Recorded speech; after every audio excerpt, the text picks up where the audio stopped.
invitarles a que vayamos al Nuevo Testamento, a la segunda carta que el apóstol Pablo escribe a los Corintios, segunda de Corintios, capítulo 5, verso 17.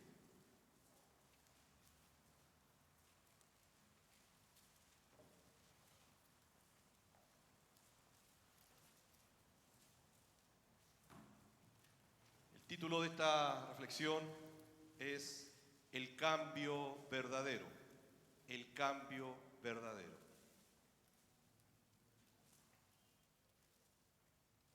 Dice el texto: de modo que si alguno está en Cristo, nueva criatura es.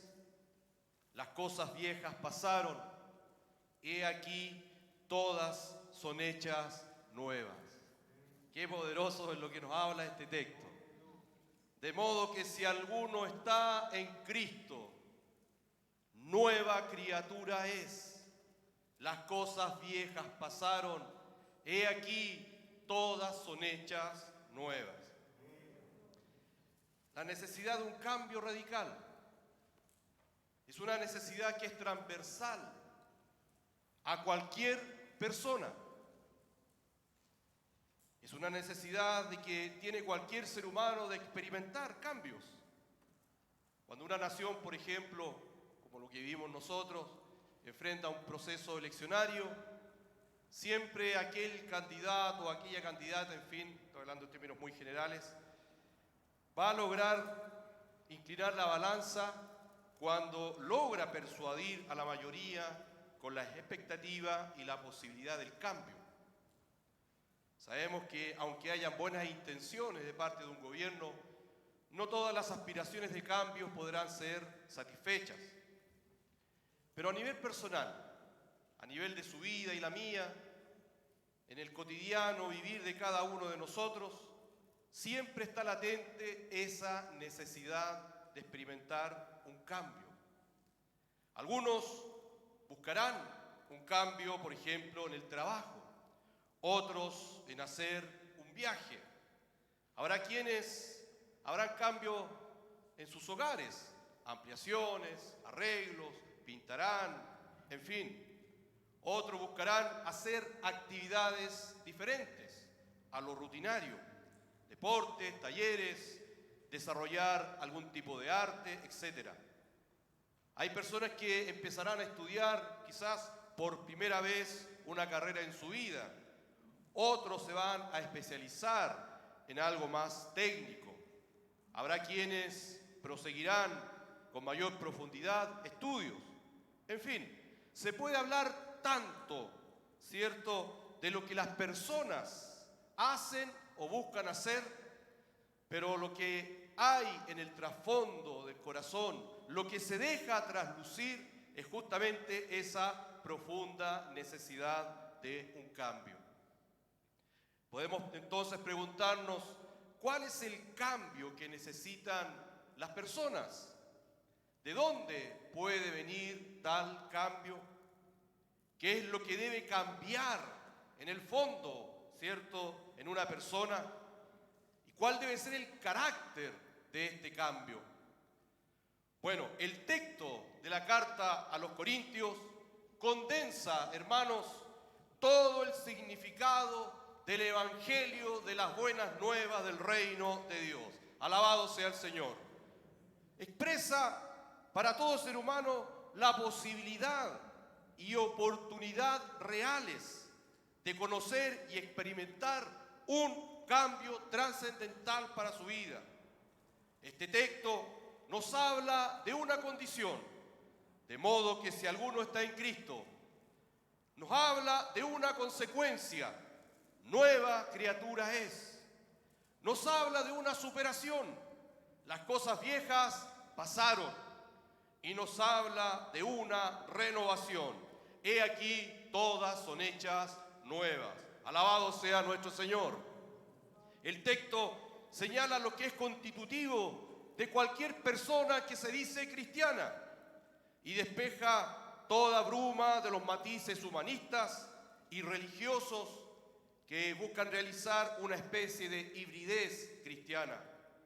El texto nos muestra a aquel cuya vida, obra y poder son fuentes inagotables de profundas transformaciones para toda persona. Aquel texto nos señala a Cristo como el único que puede hacer del ser humano una nueva creación. Bendito y alabado sea el Señor Jesucristo. Este es el verdadero cambio que necesita toda persona, usted y yo en estos tiempos. Adentrémonos entonces a lo que el texto, como palabra de Dios, quiere enseñarnos.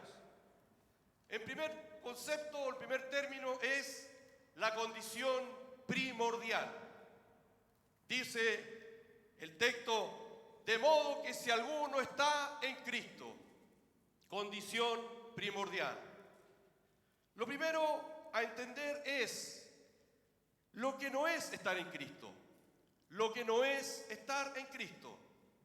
En general, las personas tienen ideas preconcebidas de todas las cosas.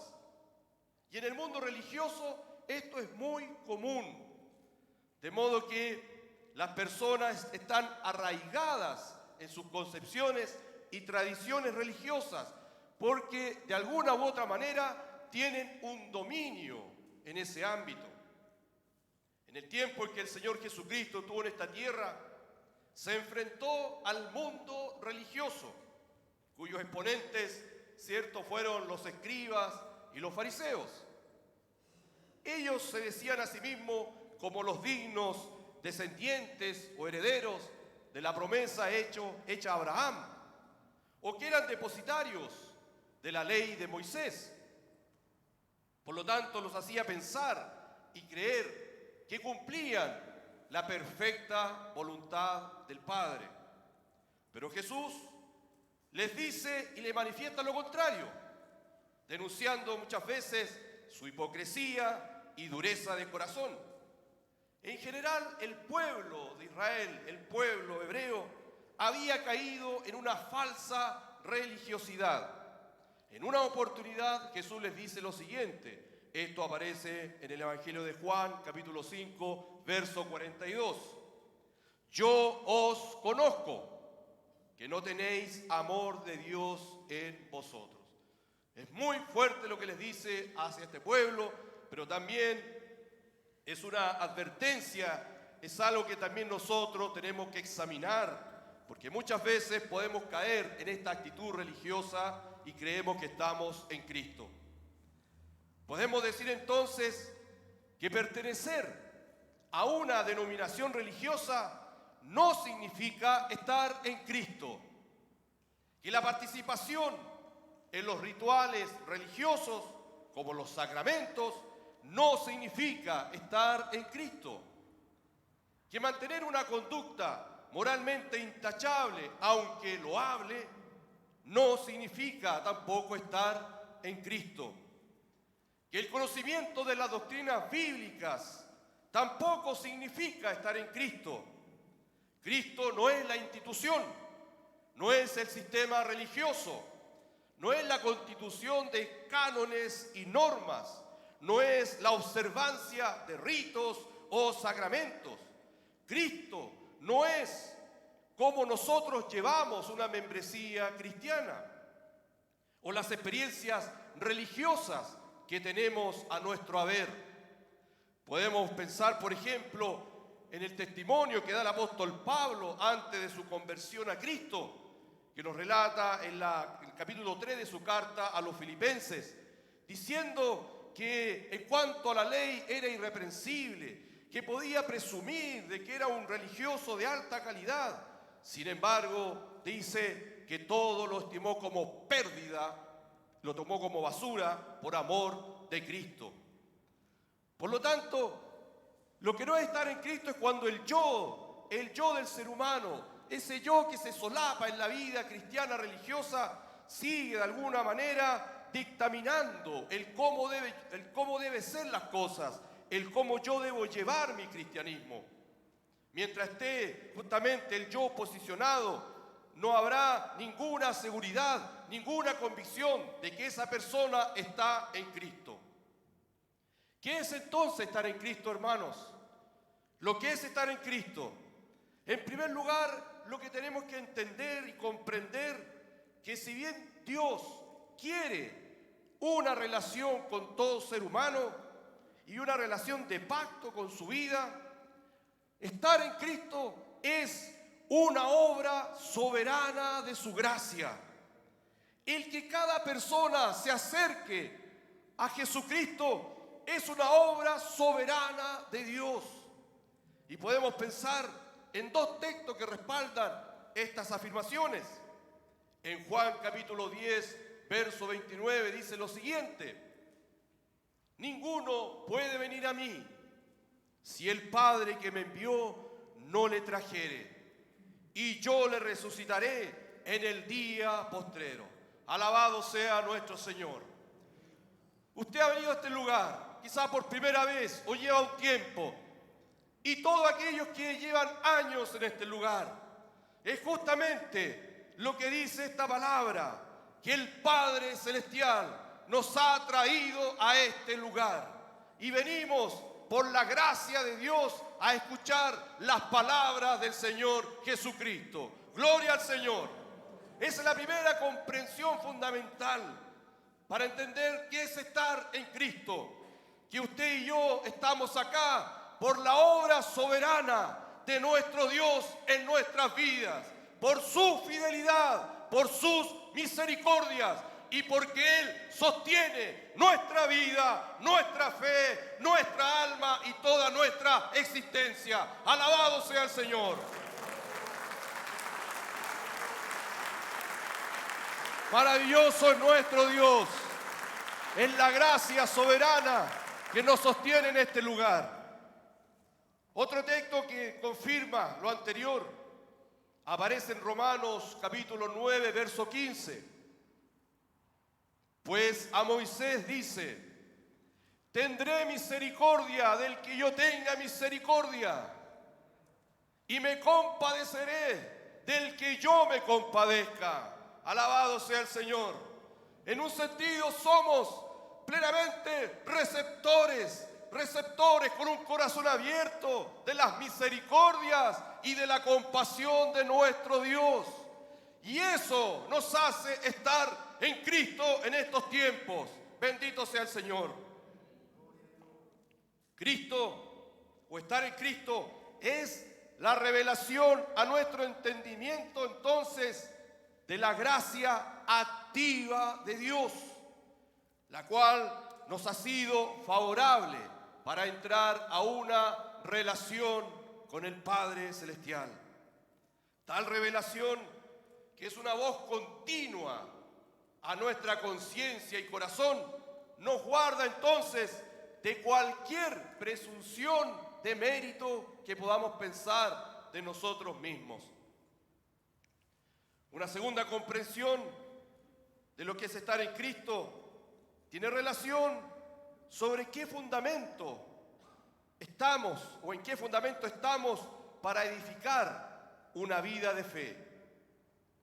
El problema es la engañosa tendencia de nuestros corazones a poner otro fundamento frente al fundamento que es Jesucristo. Lo que nosotros muchas veces interpretamos como debe ser la vida cristiana. Esta es la actitud religiosa que no comprende que el único fundamento es Cristo por sobre todas las cosas. Así lo dice 1 Corintios 3:11. Porque nadie puede poner otro fundamento que el que está puesto, el cual es Jesucristo. Alabado sea el Señor. Por lo tanto, hermanos, estar en Cristo es tenerlo a Él como fundamento. Ahora bien, ¿qué significa que Jesucristo sea el fundamento? ¿Cómo permanecemos en Él como fundamento? Lo primero, debemos entender en todo tiempo quién es Jesucristo. Jesucristo es llamado, dice la Escritura en Mateo 1:23, el Emanuel, oh Dios con nosotros. Dios creó la tierra y la vida, y como nos relata Génesis, su voz se paseaba en el huerto de la vida. Y en el proceso de la historia sagrada en que Dios lleva a su pueblo, Él se manifestó y habló de muchas maneras, como nos habla Hebreos 1:1. Y en el cenit de la historia, Dios se hizo carne y vino a este mundo. Vino a esta existencia. Por lo tanto, Jesucristo es el Dios hecho carne, y Jesucristo ante el Padre es el unigénito, su Hijo único, y Jesucristo ante los hombres es Dios con nosotros. Alabado sea nuestro Señor. Y a partir de esto hay tres verdades que las Escrituras nos revelan a Jesucristo como fundamento. La primera es el autor de la vida. Alabado sea el Señor. Hechos 3:15, en su discurso, cuando el apóstol Pedro habló a Jerusalén, dijo: y matasteis al autor de la vida, a quien Dios ha resucitado de los muertos, de lo cual nosotros somos testigos. Gloria al Señor. Él es el autor de la vida, el sustento de la vida. La Escritura dice: el que tiene al Hijo tiene la vida, y el que no tiene al Hijo de Dios no tiene la vida. Él sustenta nuestra existencia y nuestra alma, y cada aliento de nuestro corazón, cada estado de nuestra conciencia, cada respirar de nuestro cuerpo. Jesucristo es la vida en nosotros, y Él es el autor de la vida. Alabado sea el Señor. Ese es el fundamento primero en el cual debemos permanecer en todo tiempo. Otra verdad que se desprende de todo lo que hemos dicho: Jesucristo es el autor de la fe que está en su corazón, o la fe que tiene que venir a su alma para creer en el Dios Todopoderoso. Jesucristo es autor de esa fe. No es el esfuerzo humano, no es ese pensamiento positivista que hay en la sociedad, no va por ese camino. Jesucristo es el autor de la fe, porque sus palabras son espíritu y son vida para nuestra alma. Y aquel que escucha la palabra de Dios, le viene fe a su corazón. Hebreos 12:2 dice: puestos los ojos en Jesús, el autor y consumador de la fe, el cual por el gozo puesto delante de él sufrió la cruz, menospreciando el oprobio, y se sentó a la derecha, a la diestra de la majestad del trono de Dios. Alabado sea el Señor Jesucristo. Somos llamados a guardar la fe, a perseverar en la fe, a vivir por fe y para fe. Pero la naturaleza misma de esa fe viene de Jesucristo, es la fe de Jesucristo, es la fe que nos es dada cuando escuchamos continuamente la palabra de Dios en nuestros corazones. Y una tercera verdad: es autor de la salvación. Hebreos 5:9 dice: y habiendo sido perfeccionado, vino a ser autor de eterna salvación para todos los que le obedecen. Alabado sea el Señor. Jesucristo es salvador de nuestras vidas. Salvación hoy en el presente y salvación eterna. Alabado sea el Señor. Y esto nos hace permanecer entonces en Cristo cada día. Jesucristo entonces es fundamento de nuestra vida, de nuestra fe y de la salvación que nos ha sido dada solamente por la gracia y por las misericordias de nuestro Dios. Alabado sea nuestro Salvador. Gloria al Señor Jesucristo. Y una segunda comprensión en relación a esto es que para permanecer en Jesucristo debe abrirse en todo tiempo y mantener esta puerta abierta llamada arrepentimiento. Es la puerta de entrada y es la puerta que tiene que siempre estar abierta en nuestros corazones para justamente permanecer en Cristo Jesús como el fundamento. Gloria al Señor. Entonces, esto es lo primero. Lo que no es estar en Cristo y lo que es estar en Cristo. Lo segundo, una consecuencia extraordinaria.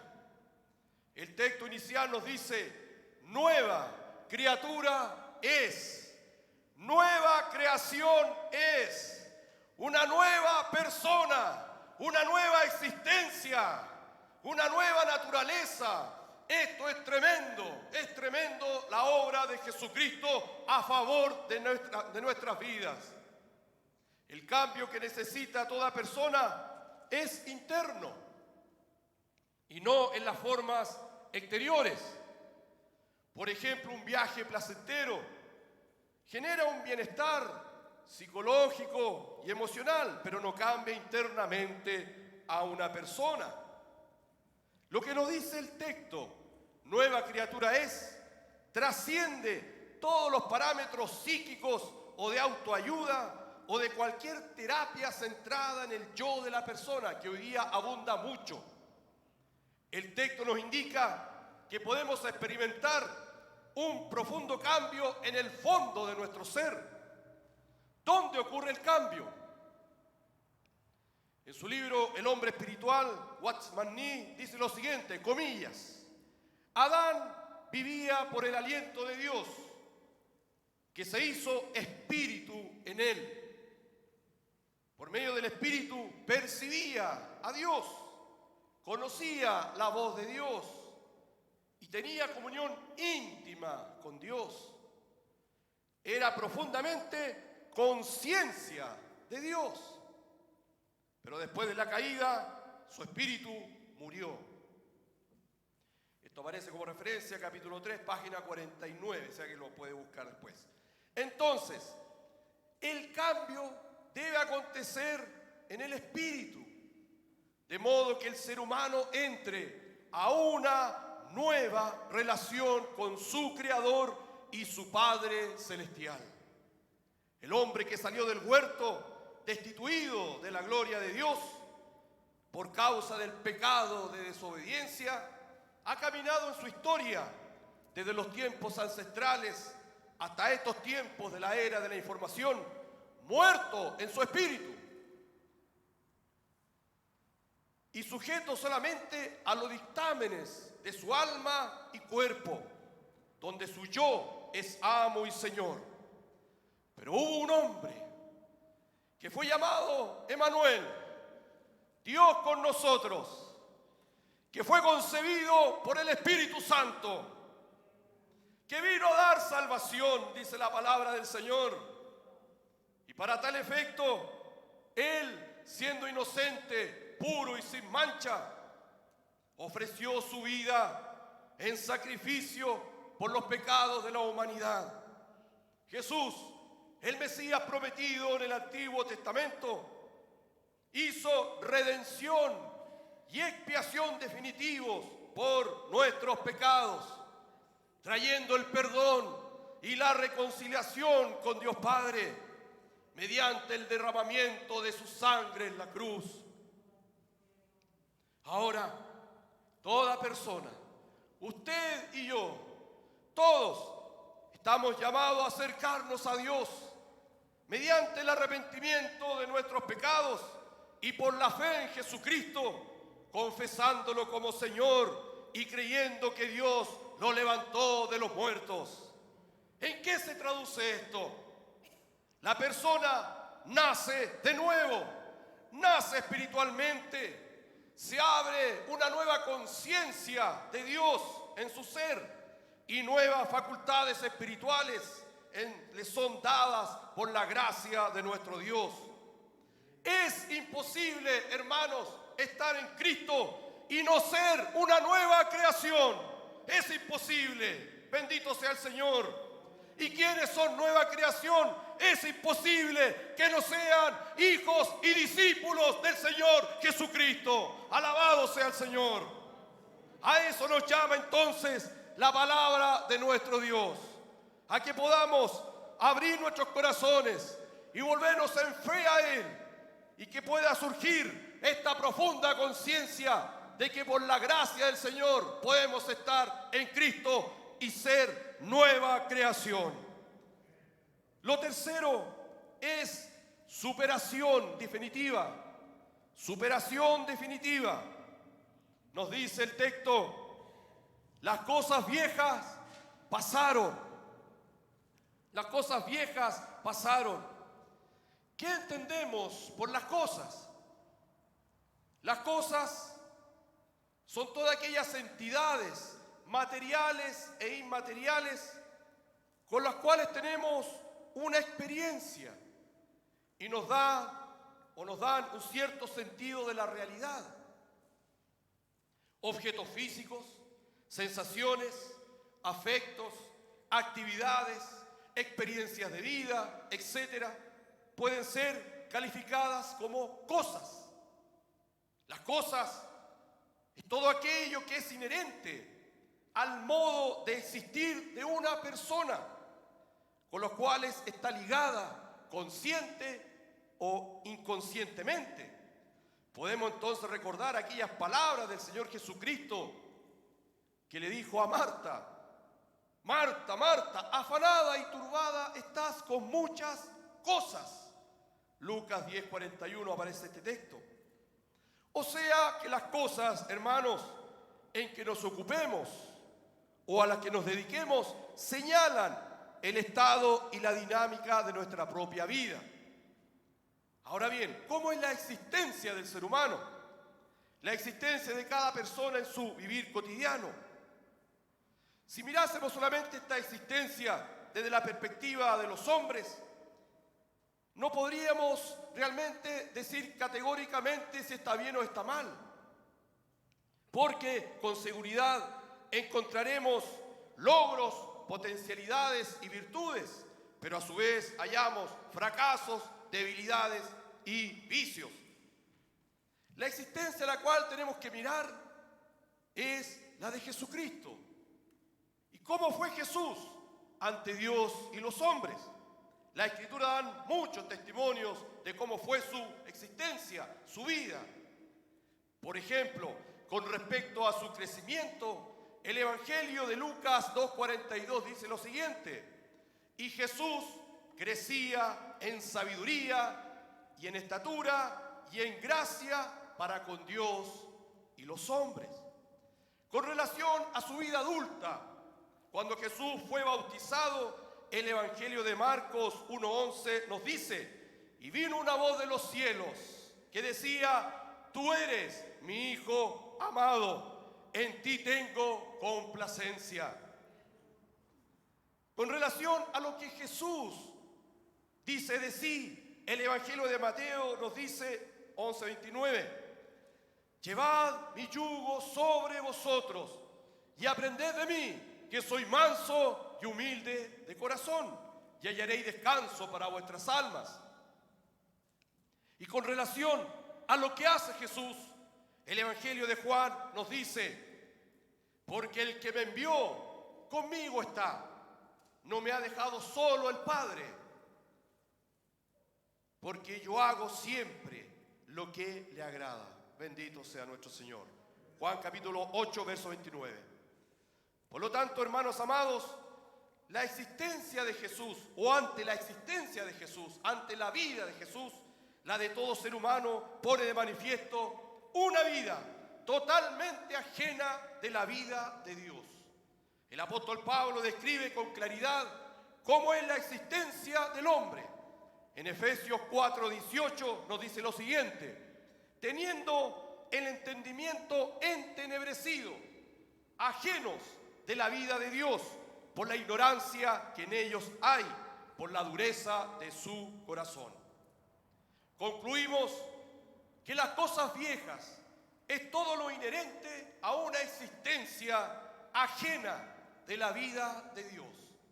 Las cosas viejas corresponden a experiencias negativas que hemos tenido y que aún no han sido superadas.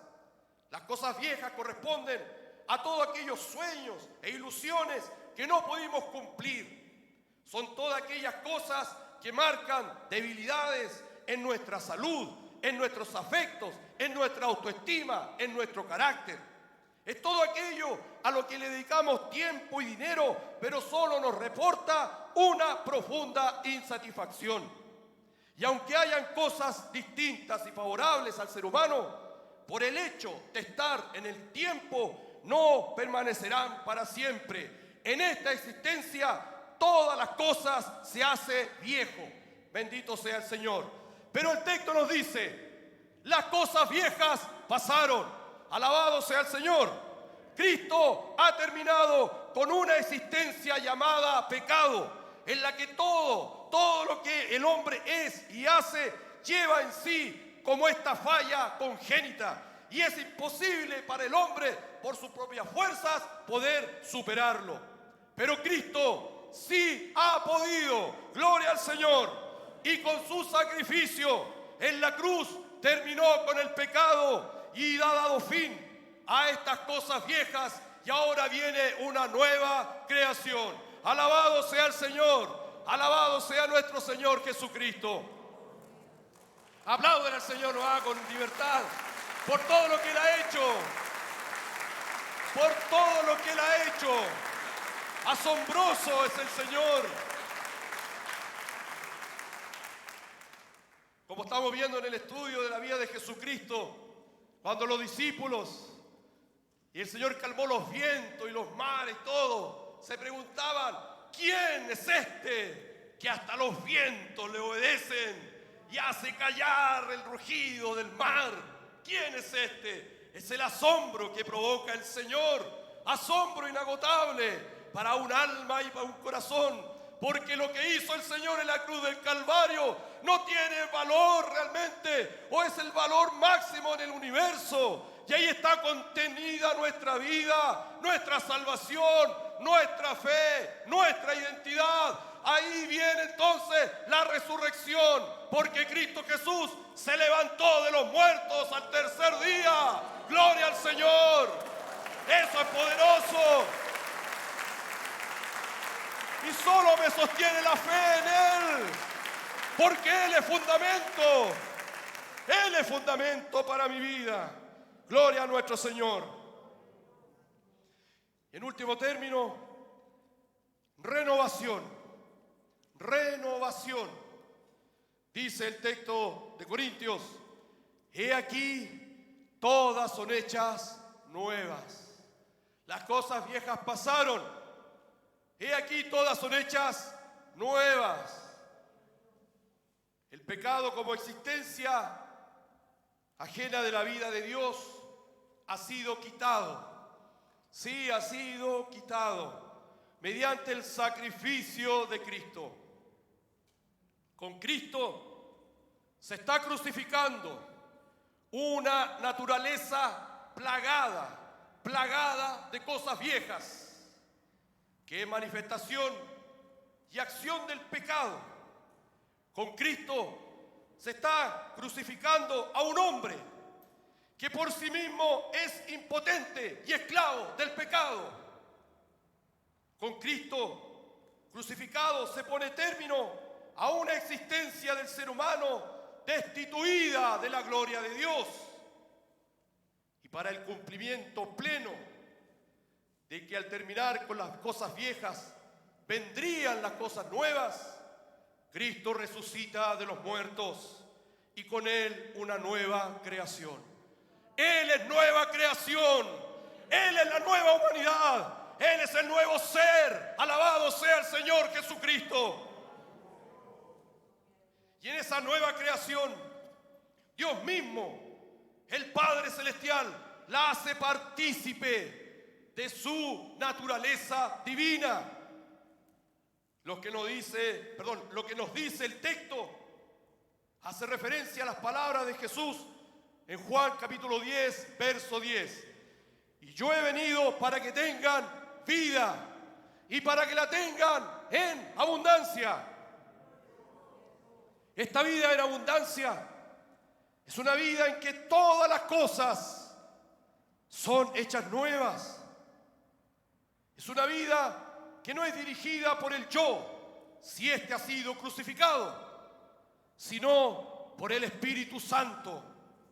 Es una vida que cumple con lo que el apóstol Pablo nos dice en Efesios capítulo 2, verso 10. Porque somos hechura suya, creados en Cristo Jesús, para buenas obras, o cosas buenas o nuevas, las cuales Dios preparó de antemano para que anduviésemos en ellas. Caminar por fe, hermanos amados, es obedecer la palabra de Dios y apropiarse de sus promesas. Tales promesas constituyen estas cosas nuevas. Y en base a esto, la vida abundante justamente es la continua realización de las promesas de Dios en nuestras vidas. Alabado sea nuestro Señor. En conclusión, solo Cristo ha hecho una gran obra de salvación, rescatándolo a usted y a mí de una existencia de pecado y regenerándonos hacia una nueva creación. Al estar en Cristo, el Espíritu Santo revela la obra de Jesucristo en la cruz y la persona es regenerada, naciendo espiritualmente e inicia un camino de fe. Estar en Cristo solo es posible si hay ciertos elementos. El primero, un continuo arrepentimiento, como la actitud del corazón de estar siempre con humildad, vuelto o volviéndose a la voluntad del Padre. Segundo, no hay manera de estar vinculado a Dios si no es por fe.